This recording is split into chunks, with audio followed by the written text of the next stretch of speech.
뉴욕 증시는 경기 하강 속도가 둔화되고 있다는 미 FRB의 경기 동향 보고서, 즉 베이지북이 발표된 이후 금융주와 소비재 등이 반등을 주도하며 다우지수가 8,000선을 회복했습니다. 유럽 주요 증시가 짧은 상승 랠리를 접고 일제히 하락했습니다. 스위스 최대 은행인 UBS가 올 1분기에 20억 스위스 프랑의 적자를 기록했다는 소식에 은행 업종이 약세를 보이면서 영국, 독일, 프랑스 증시가 0.4 내지 0.5% 떨어졌습니다. 올해 우리나라 수출이 지난해보다 16% 감소할 것이라는 정부 당국의 공식 전망이 나왔습니다. 새 정부는 올해 연간 수출이 3,545억 달러로 지난해에 비해 16% 줄어들 것으로 관측했습니다.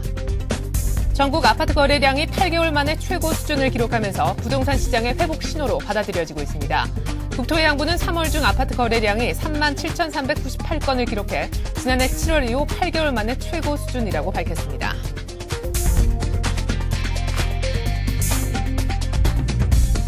안녕하십니까. 이슈의 마켓의 최리나입니다. 간밤에 뉴욕 증시에 막판 뒤집기에 성공하면서 다우가 8,000선을 회복했습니다. 물론 장중에는 기업 관련 악재들이 많이 나오면서 기술주와 금융주가 약세를 보이기도 했었는데요. 하지만 미 FRB의 베이지북, 즉 경기 동향 보고서가 발표가 되면서 미국의 경기 하강 속도가 예상보다 둔화됐다는 발언을 비롯한 경기 회복 시그널들이 결국 장 막판에 반등을 성공시킨 그런 요인이 됐는데요. 결국 다우는 1.4% 올라 8,029를 기록했습니다. 보다 자세한 글로벌 증시 리딩투자증권 우성재 연구원과 함께 정리해 보도록 하겠습니다. 안녕하세요. 네, 안녕하세요. 네, 다우가 8,000선을 회복을 했군요. 예, 다우지수 지금 말 그대로 이제 전략 후강의 장을 보여주었습니다. 시장은 결국은 8,000선을 다시금 안착하는 모습을 보여주었었는데요. 지금 베이지북이 발표가 나면서 시장에 다시금 기대 심리가 상승을 하면서 시장의 저가 매수세가 유입되는 모습을 보여주었습니다. 지금 다우지수 같은 경우에는 지금 1.83% 오른 8,029.62포인트의 장 마감하는 모습을 보였으며 나스닥 같은 경우에도 1.08포인트 오른 이제 1,626.8포인트의 장 마감하는 모습 보여주었습니다. 다우지수 일봉 차트로 한번 보시겠습니다. 예, 지금 다우지수 지금 8,000선을 다시금 안착하는 모습을 보여주었습니다. 시장의 심리적 지지선인 8,000포인트를 계속 지지해주는 모습을 보이고 있는 가운데 시장은 계속적인 이제 이 부근 내외에서 혼조 장세가 예측되고 있습니다. 아무래도 지표들이 악화되는 모습을 보이고 있기 때문에 시장에서는 이러한 것들이 선 반영되면서 낙폭을 키우면서 장을 출발했었지만 베이지북의 발표와 함께 지수는 상승하는 모습을 보여주었었는데요. 다우지수 일봉 차트로 보셨을 때 8,000포인트 내외 부분에서의 이제 행보 장세가 조금 진입될 확률이 높을 것 같습니다. 여기서 강한 시세 분출을 통해서 8,500선 위로 안착하기보다는 8,000선 내 부근에서의 움직임이 예측되고 있는 가운데 만약 하락을 한다고 하더라도 7,700선 내 7,750선 내 부근에서의 지지는 가능할 것으로 예측되고 있습니다. 다우지수의 일중 흐름 한번 보시겠습니다. 다우지수 지금 5분봉 차트인데요. 지금 시장의 지표 발표와 함께 시장은 크게 하락으로 출발한 이후에 행보하는 모습을 보여주었습니다. 하지만 오후 1시 이후에 발표가 나왔었던 FRB의 베이지북이 발표가 되면서 시장의 기대 심리와 함께 결국 장 막판 저가 매수세가 유입되면서 고점으로 장 마감하는 모습 보여주었습니다. 네, 장중에 경기 지표들이 좋지 않으면서 결국 다우를 좀 끌어내렸다라고 말씀하셨고요. 동시에 베이지북이 막판 결정타가 됐다라고 얘기를 하셨는데 일단은 많이 좀 쏟아져 나왔던 경기 지표들부터 정리를 좀 부탁드릴게요. 예, 지금 아무래도 이제 소비자 물가지수부터 발표가 됐었습니다. 8시 반, 미국 시간으로 8시 반에 소비자 물가지수가 발표가 됐었는데요. 소비자 물가지수가 54년 만에 첫 하락하는 모습을 보이면서 마이너스 0.1%라고 발표를 했었습니다. 시장 예상치는 지금 0.1% 증가를 예상했었지만 이미 어제 장에서 미국 장에서 소매 재고 판매가 큰 폭으로 감소하는 모습을 보이면서 시장에서 미리 선 반영되는 모습을 보여주었지만 어쩔 수 없이 지표가 악화되는 모습을 보였기 때문에 지수는 하락으로 출발을 하는 모습이었습니다. 또한 엠파이어 스테이트먼트 제조업 지수 또한 소폭 개선되는 모습을 보여주었지만 소비자 물가지수가 시장에 더 큰 충격을 주었기 때문에 이미 경제 둔화에 대한 국면의 우려감은 계속 나오고 있는 상황이었습니다. 하지만 FRB 베이지북에서 경제가 어느 정도 이제 다시금 완만한 상승 경제 둔화가 소폭 개선되는 모습을 보이고 있다는 이야기가 나오면서 시장에서 저가 매수세가 유입되는 모습인데요. 이미 지금 소비자 물가지수는 어떻게 보았을 때는 미리 시장에서는 실질적으로 선행지수로 보기에는 조금 어려운 부분이 있습니다. 이미 그런 통계치가 발표되기 위해서 집계를 했던 기간이 있었기 때문에 이러한 것들이 시장에서 미리 발표가 되는 것은 예상치였을 뿐이고 지금 현 시점에서는 소폭 둔화되고 있는 부분이 개선된다는 기대감이 시장에서 나오면서 지수의 상승을 견인했었습니다. 결국 다우 다우지수 기준으로 봤을 때 어제 이런 이슈 속에서 시장에서는 견조한 움직임이 예상될 것으로 예측되고 있습니다. 예전 같은 경우 악재에 더 민감한 모습을 보여주었지만 지금 시장에서는 악재보다는 호재에 더 반응하는 모습을 보이고 있기 때문에 다우지수는 오늘 장에서도 8,000포인트 내외 부근에서의 움직임이 예측되고 있습니다.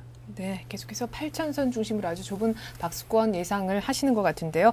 어제 생산자 물가지수도 좋지 않게 나왔었죠. 소매 판매뿐만이 아니라. 그래서 계속 연이어 소비자 물가지수까지 지금 지표가 좋지 않게 나오고 있는 모습입니다. 반면에 산업생산은 그나마 좀 산업생산도 역시 1.5% 감소하면서 아주 악영향을 미쳤지만 그 주택지수, 4월 주택지수 같은 경우에는요. 작년 10월 이후 최고 수준으로 개선됐다라는 점도 참고로 말씀드립니다. 자, 그리고 미국 금융기관의 스트레스 테스트가 내달 초, 그러니까 5월 초에 공개된다라는 소식이 들어와 있는데요. 당초 FRB가 그 은행들에게 그 결과에 관련한 어떤 자료들을 공개하지 말라라고 함구령을 내리지 않았습니까? 공개 수에 대해서 관심이 모아지고 있는데 어떤 방식으로 얼마만큼 공개가 예상되는지요? 예, 일단은 뭐 말씀하신 것처럼 지금 시장에서 공개 수에 대한 것이 시장에서 초점이 되고 있는 모습입니다. 먼저 스트레스 테스트에 대한 이론을 먼저 말씀을 드리면 지금 은행에 대해서 가상 시나리오로 그러한 스트레스 테스트를 줌으로써 이 기업이 만약 또 다른 시장에서의 시장 불안 리스크가 커졌을 경우에 이걸 감당해낼 수 있을지 여부에 따라서 지금 이제 판도를 측정하는 거였습니다. 결국 이제 스트레스 테스트를 시행한 결과 지금 은행 19개 은행에 시행을 했었지만 모두 다 통과를 했다고 발표를 했었습니다.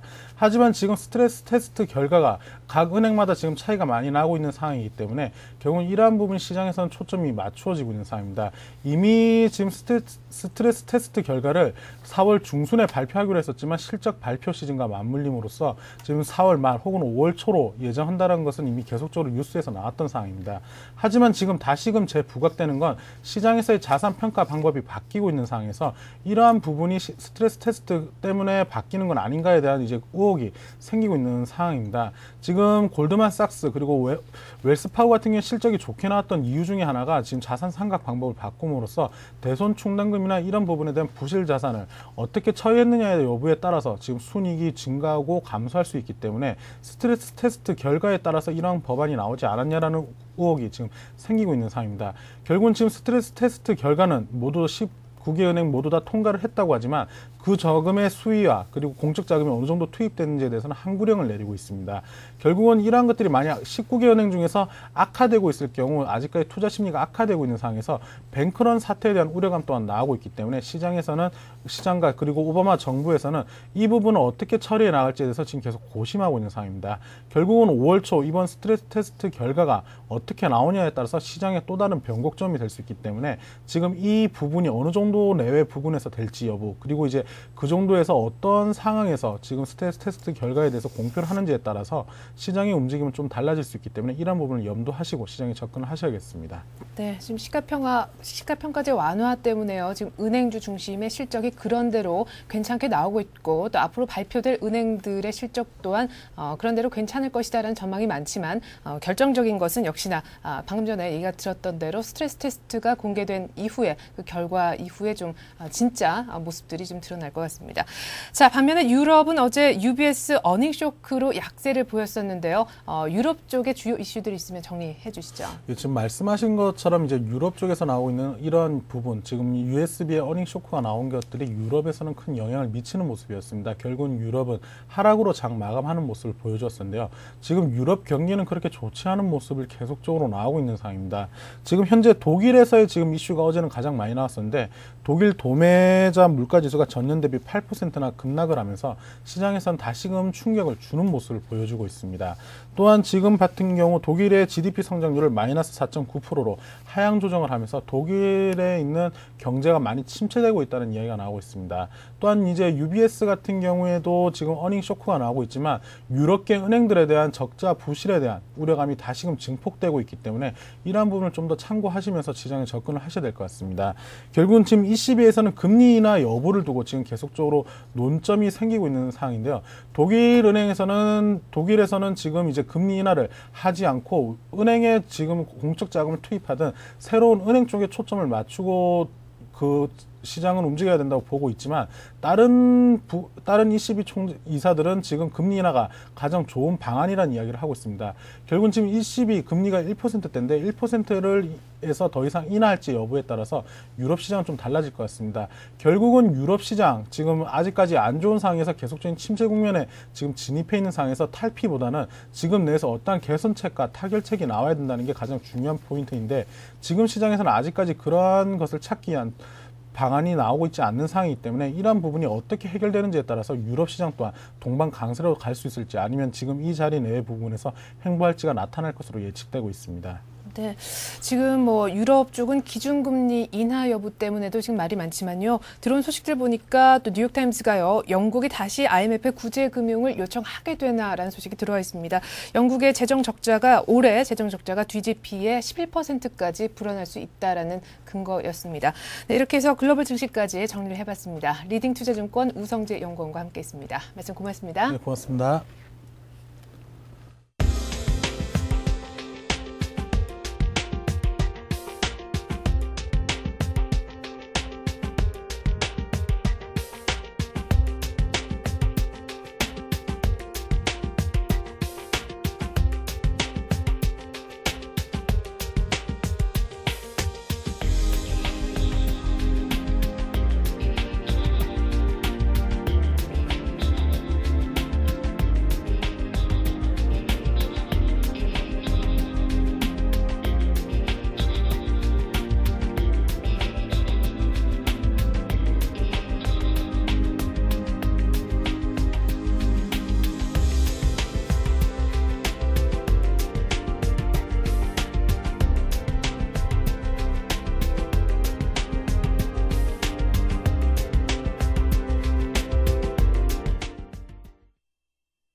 네, 4월 16일 목요일 뉴스 따라잡기 시간. 오늘은 이현선 기자와 함께하겠습니다. 안녕하세요. 안녕하세요. 네, 부동산 시장에 지금 온기가 퍼지고 있는 분위기예요. 아파트 거래량이 그러니까 8달 만에 지금 최고치를 기록했다고 하는데 얼마나 거래량이 는 겁니까?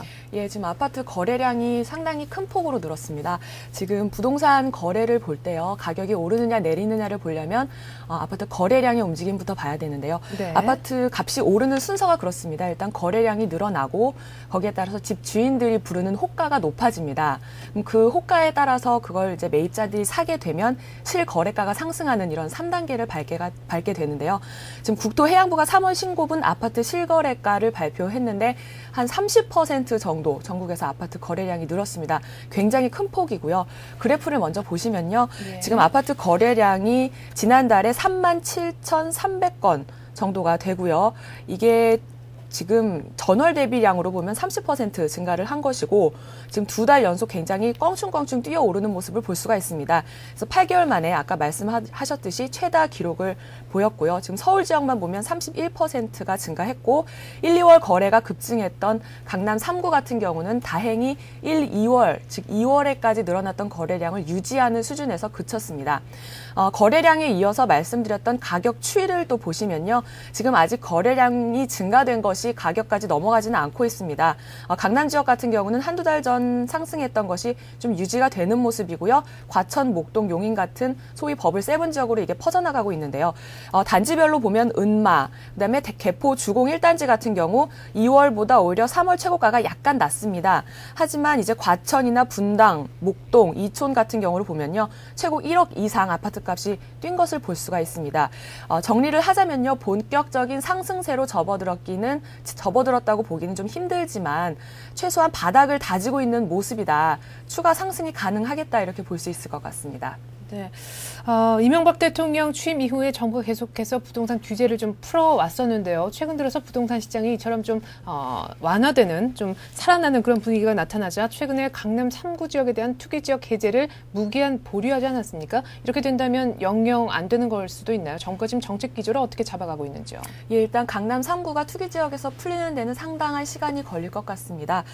지금 그뿐만이 아니고요. 이미 정부가 발표했던 정책도 오히려 물려야 되는 것 아니냐 이런 상황인데요. 네. 3주택 이상 다주택 보유자들에 대해서 양도소득세를 중과하고 있는 것을 앞으로 폐지하겠다 이렇게 발표를 했고 발표 시점부터 이걸 적용하겠다 그래가지고 이미 그걸 믿고 집을 판 사람들이 있단 말입니다. 네. 하지만 지금 상황에서는 국회에서 이 법안이 제동이 걸리면서 찬반 양론이 이렇게 팽팽하게 맞서고 있으니까 이게 만약에 통과되지 않으면 어떡하냐 이런 우려가 나오는 정반대 상황이 됐는데요. 통과가 되지 않으면은 이미 세금이 좀 쌀 줄 알고 팔았던 사람들이 세금을 다시 비싸게 내야 되는 상황이 되면서 시장이 혼란스럽게 되지 않겠냐 이런 얘기들이 나오고 있습니다. 정부가 괜히 마음 급하게 소급 적용을 했다가 지금 예. 오히려 시장에 거래만 좀 더 얼어붙게 만드는 것 아니냐 이렇게 말을 할 수가 있겠죠. 네, 정부만 믿고 거래에 나섰던 다주택자들 정말 행정 소송을 할 가능성도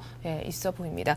자, 이렇게 주식시장이나 부동산 시장에 온기가 돌고 있긴 하지만 말이죠. 실물 경기는 아직까지 좀 냉랭한데요. 어제 통계청이 고용 동향, 3월 고용 동향을 발표를 했습니다. 취업자 수가 10년 만에 최대폭으로 급감했다면서요. 예, 그렇습니다. 취업자 또 감소 폭을 보면요. 지금 금융시장, 즉 주식시장 굉장히 최근엔 또 약간 조정이 되기도 했지만 굉장히 분위기가 좋은데요. 이렇게 주식시장도 분위기가 좋고 부동산 시장에도 온기가 퍼지고 있는데 실제 실물 시장에서는 굉장히 어려운 모습을 보이고 있습니다. 실물 경제를 볼 수 있는 바로미터라고 할 수 있는 게 바로 고용시장하고 기업들의 투자인데요. 네. 지금 고용시장 같은 경우가 아직 꽁꽁 얼어붙어 있는 분위기입니다. 지금 발표된 고용동향 자료를 보면요. 취업자 수가 지금 지난달에 2,311만 명으로 전년 동기 대비 19만 5천 명, 즉 20만 명 가까이 감소를 했습니다. 지금 이게 99년 3월에 39만 명이 급감한 후에 10년 만에 가장 큰 폭의 감소인데요. 지금 취업자 수도 그렇지만 실업률 추이를 보면 또 올라가는 폭이 굉장히 가파릅니다. 실업률이 지금 4%대에 올랐고요. 이게 2006년 2월 이후 가장 높은 수치고요. 특히 청년 실업만 따지면 8.8%, 즉 2005년 2월에 9%를 기록한 후에 가장 높은 최고치를 보이고 있습니다. 이로써 공식 실업자 수는요, 지금 100만 명에 육박하는 96만 명으로 집계가 됐습니다. 조만간 100만 명이 넘을 것으로 보이는 수치인 거로 볼 수 있죠. 네, 사실 고용시장에 좀 온기가 돌아야 실물 경제가 좀 살아날 텐데 말입니다. 고용시장의 숨통은 언제쯤 트이게 될까요? 일단 좀 어려울 것 같습니다. 당분간은 좀 어려울 것 같고요. 지금 경기 회복이 제대로 이루어지려면 아까 말씀드렸듯이 금융시장, 투자시장의 분위기가 이렇게 실물 경제로 좀 퍼져나가야 되는데요. 네.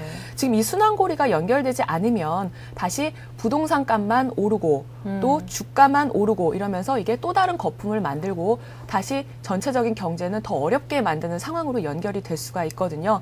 지금 그래서 그 전체적으로 보면 고용시장이 좀 더 빨리 안정되는 것이 굉장히 유리한데 지금 사정을 보면 하반기에나 가능할 것이라고 전문가들이 예측을 하고 있습니다. 지금 그 때문에 지금 상반기에 이미 경제가 회복된 것 아니냐는 전망에 정부가 이렇게 좀 더 신중하게 바라봐야 된다는 얘기를 계속하고 있는 것도 바로 이 때문이고요. 지금 고용이 반등하는 데 걸리는 시간은 대략 한 3에서 5개월 정도로 예상이 되고 있고요. 삼성경제연구소가 때마침 보고서를 낸 내용을 보면 네. 지금 일부 경기 지표가 좋은 모습을 보이고 있지만 2분기에 바닥을 다지고 있더라도 실제로 이걸 체감할 수 있는 것은 내년이나 돼야 가능하겠다 이렇게 얘기를 하고 있습니다. 네, 하반기부터는 정부의 추경 투입 때문에 조금 그 고용 사정이 개선될 수 있겠지만 정말 양질의 고용이 나오려면 시간이 좀 더 걸릴 것으로 보이네요. 자, 정부가 더 심각한 경제 위기 가능성을 사전에 차단하기 위해서 강도 높은 기업 구조 조정을 지금 단행하고 있는데 채무가 많은 대기업들의 핵심 계열사를 매각해서라도 구조 조정을 하라 이렇게 주문을 하고 있다면서요. 그렇죠. 이렇게 사전에 뇌관을 제거하자 이렇게 정부가 마음을 먹은 것 같은데요. 네. 이런 경험을 IMF 때 저희 한 적이 있었죠. 대우 같은 경우에 지금 버티고 버티다 결국은 계열사를 매각하지 않고 해체가 됐던 그런 경험이 있단 말입니다. 네. 그래서 금융당국하고 은행이 이제 기업에 대해서 압박 수위를 굉장히 높이고 있는데요. 지금 이제 전체적인 내용을 한번 표를 보시면요. 예. 네, 지금 표가 나오고 있네요. 예, 지금 표를 잠깐 보시면요. 대기업 구조조정 일정이 나오는데요. 4월 3일에 금감원이 은행별로 주 채무 계열을 선정해가지고 통보를 했습니다. 그래서 45개가 나왔는데요. 이번 달 말까지 이제 주채권 은행이, 즉 은행이 대기업에 대해서 재무 구조를 어떻게 평가할지가 완료가 돼서 나옵니다. 그러면 다음 달 중에 이제 이 결과를 가지고 은행과 대기업이 구조 개선을 어떻게 할지 서로 약정을 맺게 되고요. 이 약정이 5월 말까지 체결이 되면 이후에 은행과 기업이 상시적으로 모니터링을 하는 그런 과정을 거치게 되는데요.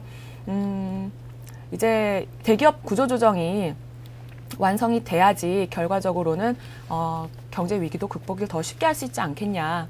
네. 이런 면에서 정부가 추진하고 있다고 볼 수가 있겠죠. 네, 과거에 대우그룹 얘기를 하셨었는데 구체적으로 어떤 기업들이 지금 매각 압박을 좀 받고 있습니까? 예, 지금 가장 먼저 얘기가 나왔던 거는 두산인데요. 지난해 두산이 굉장히 M&A를 많이 했습니다. 그렇죠. 지금 건설장비업체 밥캣을 인수하면서요, 지원 자금을 일정 부분 주기로 약속을 했었기 때문에 이제 계열사 매각을 해서 돈을 마련하기 시작했는데요. 네. 12월에 테크팩을 매각을 했고요. 네. 올 1월에는 주류 사업을 매각을 했죠. 근데 그것으로도 이제 모자라서 방위산업체인 두산 DST를 매각하는 방안을 추진하고 있습니다. 두산이 좀 발빠르게 움직이고 있는 반면에 다른 기업들 속도는 약간 늦습니다.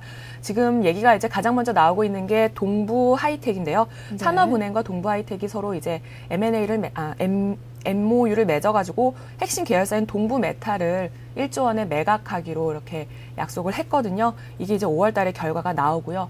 다음 대상으로 얘기가 나오고 있는 게 금호그룹입니다. 금호그룹 같은 경우도 M&A에 굉장히 활발하게 했기 때문에 자금이 약간 부족한 것으로 알려져 있는데요. 핵심 계열사인 금호타이어나 금호아시아나를 내놔야 되는 것 아니냐 이런 얘기가 금융권을 중심으로 나오고 있습니다.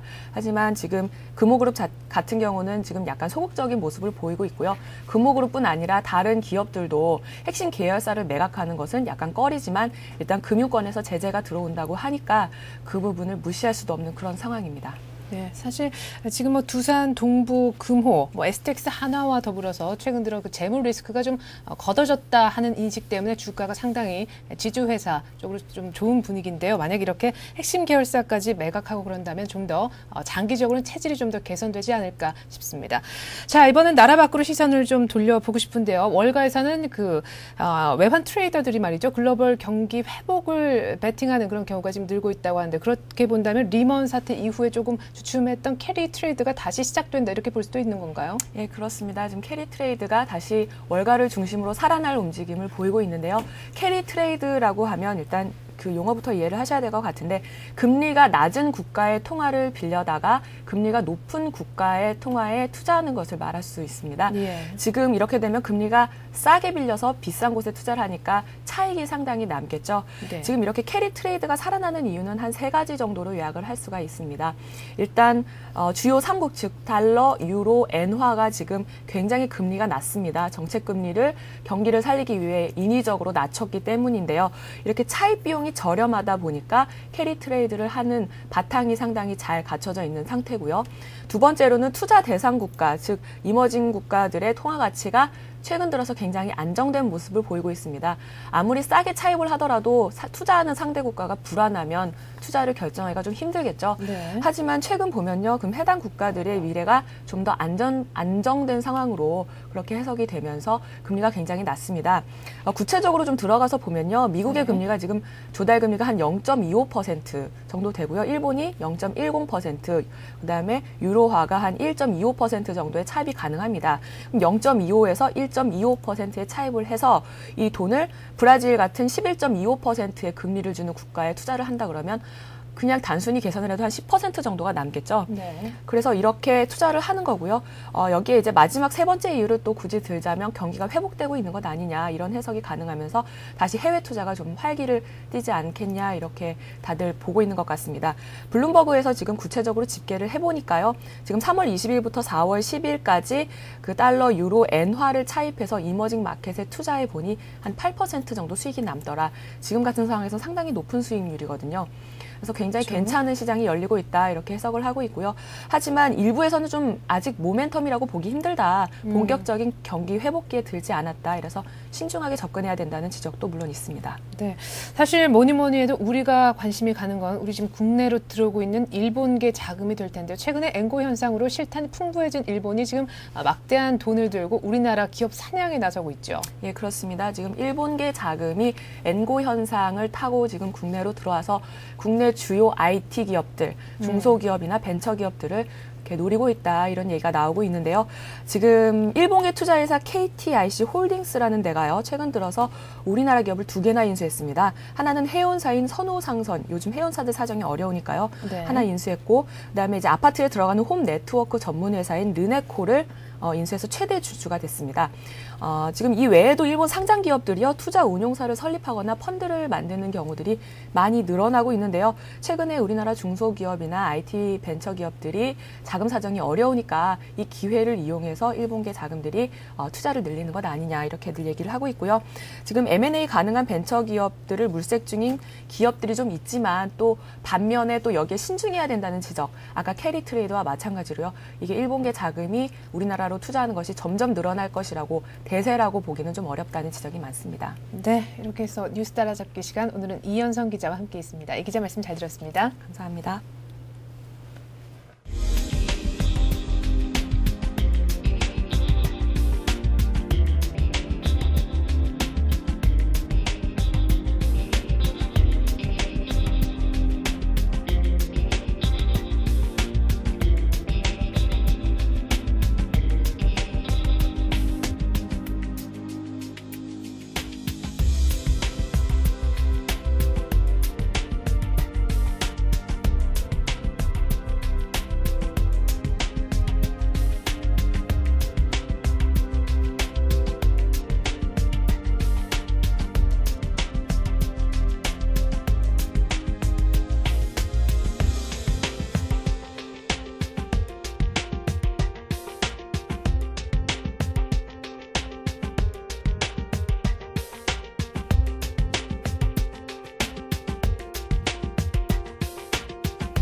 네, 미 베이지북 발표가 났습니다. 경기 하강 속도가 둔화되고 있다라는 내용이었는데요. 때문에 맥증시가 막판에 반등에 성공하면서 다우가 1.4%가량 오른 8,029로 마감이 됐습니다. 8,000선을 회복이 된 것이죠. 반면에 유럽 증시는 UBS 어닝 쇼크 때문에 약세를 보였었는데요. UBS는 1쿼터에 17에서 18억 달러 정도의 손실이 났다고 보도했습니다. 한편 국제유가 같은 경우에는 지금 0.3% 정도 소폭 하락하면서 49달러 선에 걸쳐졌습니다. 저는 1시간 뒤에 출발 센 증시로 다시 인사드리겠습니다. 고맙습니다.